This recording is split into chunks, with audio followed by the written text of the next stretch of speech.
Nearly every reaction done in a chemistry lab involves a limiting reactant.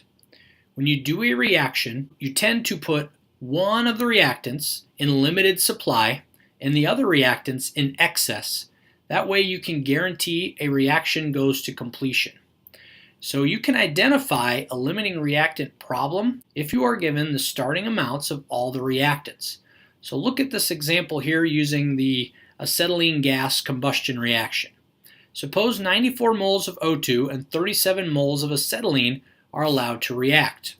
The fact that you're given the starting amounts of both reactants should raise a red flag.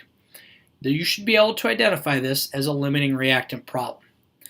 One of these substances, acetylene or oxygen gas, is in excess. We're going to have leftover of one reactant. The other reactant is limited, and that reactant is going to be completely used up. So we need to determine, before we can solve the problem, what our limiting reactant is. The problem is, how many grams of carbon dioxide could you obtain? We can't even get to that part of the problem until we determine which reactant we're going to run out of. There's a couple different ways to do this. The first way I'm going to show you involves taking one reactant and solving for the other reactant to see how much you would need to react with that amount. Kind of a mouthful, so let's see with an example. If I start with 94 moles of oxygen, we can convert to moles of acetylene to see how much acetylene we would need to react with 94 moles of oxygen. If I start with what's given and convert it to moles, those first two steps are done. Now I could use the mole ratio to convert from moles of oxygen to moles of acetylene. So using my mole ratio, 5 moles of oxygen is 2 moles of acetylene. Now you're supposed to convert to what you're looking for, and we want to be able to compare moles to moles in this case, because in the problem we were given moles of oxygen and moles of acetylene. So I can actually stop right here.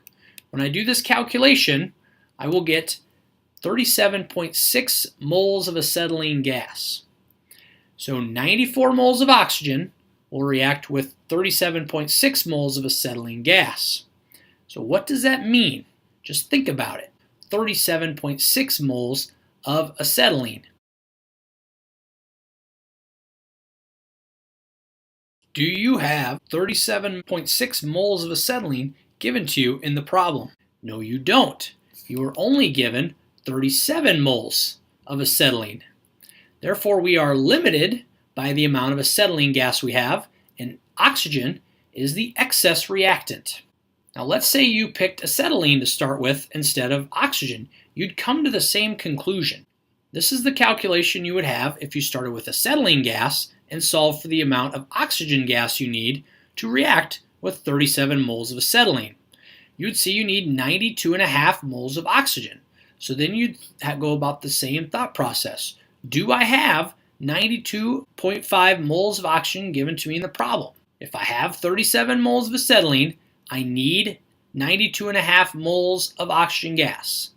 In the problem, I'm given 94 moles of oxygen gas. So I have more oxygen gas than I need.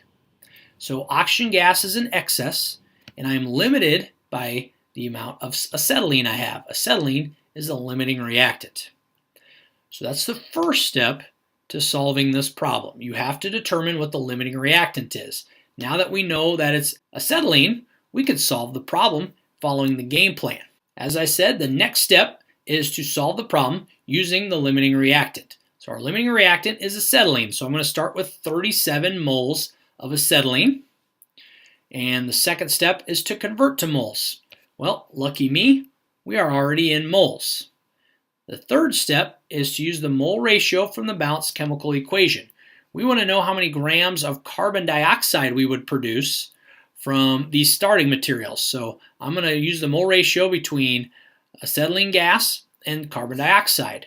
So 2 moles of acetylene gas is 4 moles of carbon dioxide. This will allow us to cancel the moles of acetylene gas.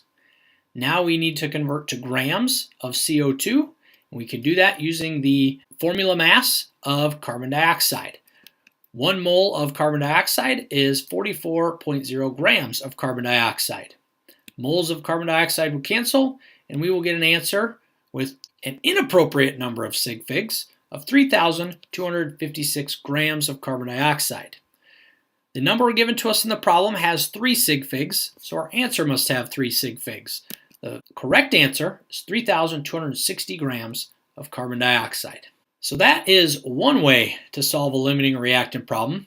Let me show you the way that I prefer with a different problem here. Suppose we had 125 grams of O2 and 45.3 grams of acetylene, and they are allowed to react. How I like to solve these problems is to actually just do a stoichiometry problem with the starting amount of both materials. And then whichever material produces the least amount of the product that they're asking for, that is the material that's the limiting reactant. And the answer I get for that calculation is the answer to the question.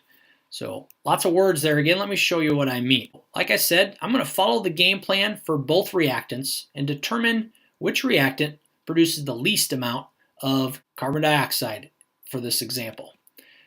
So following the game plan, we're going to start with what's given. I'm going to do acetylene gas first. So I'm going to start with 45.3 grams of acetylene gas. I'm going to next convert that to moles using the formula mass of acetylene, 26.0 grams of acetylene and 1 mole of acetylene. The third step is to use the mole ratio from the balanced chemical equation.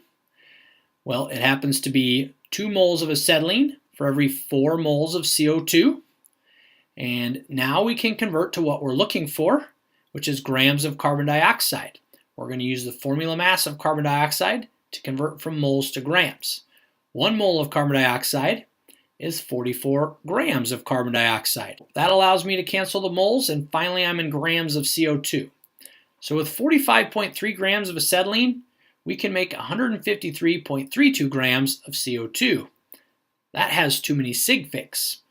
We have 3 sig figs to begin with. Our answer must have 3 sig figs, so it's simply 153 grams of CO2.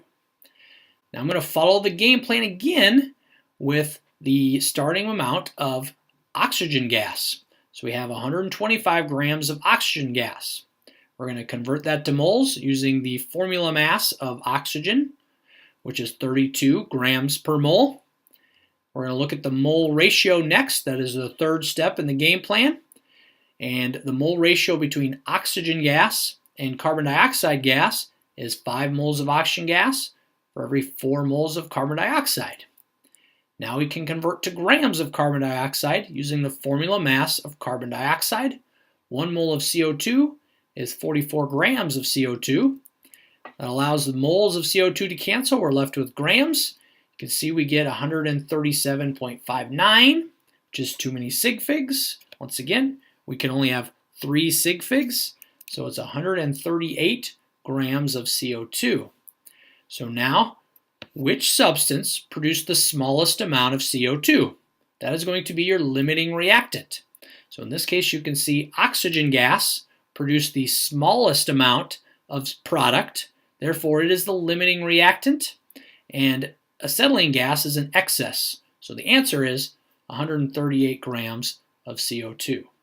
I prefer to do it this way because I can answer 2 questions at the same time. I can answer which reactant is the limiting reactant, and what is the actual answer to the question, which in this case was how many grams of carbon dioxide could be obtained. That's why I prefer this method. But to each their own. Many different ways to cut your grass. Choose the way that makes sense to you and stick with it.